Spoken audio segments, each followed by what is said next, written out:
Fresh from the production of Chicago, Tom Burlinson is back on stage in Swinging The Great Standards. His new show features some of his favourite songs from the 20th century. Take a look. He first rode into the spotlight as the man from Snowy River. You got a long way to go yet, lad. Tom Burlinson has been entertaining audiences not only on the screen but also on the stage for almost 4 decades. Cashmere coats, diamond rings, don't mean a thing. Now the legendary artist is bringing some of his favourite songs from last century to life in Swingin The Great Standards. Best is yet to come, babe, won't it be fine? Tom, I'm such a massive fan of the Great American Songbook. Where did the idea for Swinging The Great Standards come from? It's really quite similar in style to my shows in celebration of Sinatra and the other great singers of swing. But this time I'm focusing on the great composers and lyricists of 20th century pop music.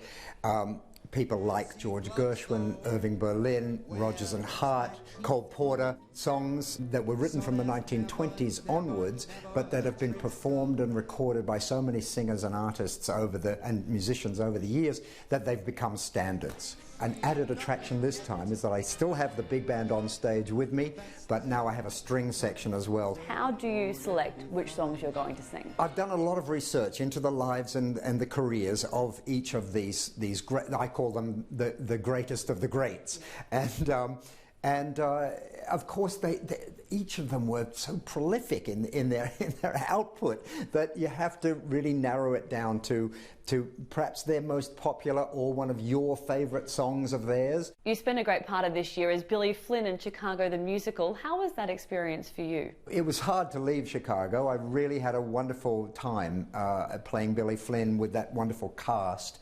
And they're all going on to Melbourne, and Jason Donovan is taking over the role of Billy Flynn, as was always planned. So I'm glad to have something to focus my energies on immediately. One of my favourite films, of course, The Man from Snowy River. It's now available on a streaming service. So are you finding that it's being exposed to a whole new generation? Children and grandchildren of people who weren't even thought of when we made the movie, we made the movie in 1981, so it's a good long while ago now, Sam.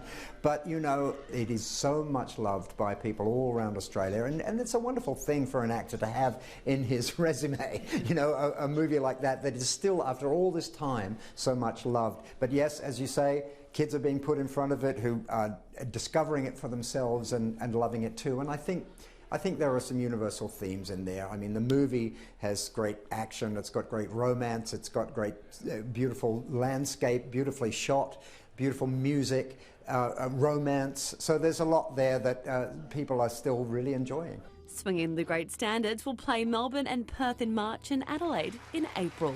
For the jazz there for you. Samantha Dawson, Sky News.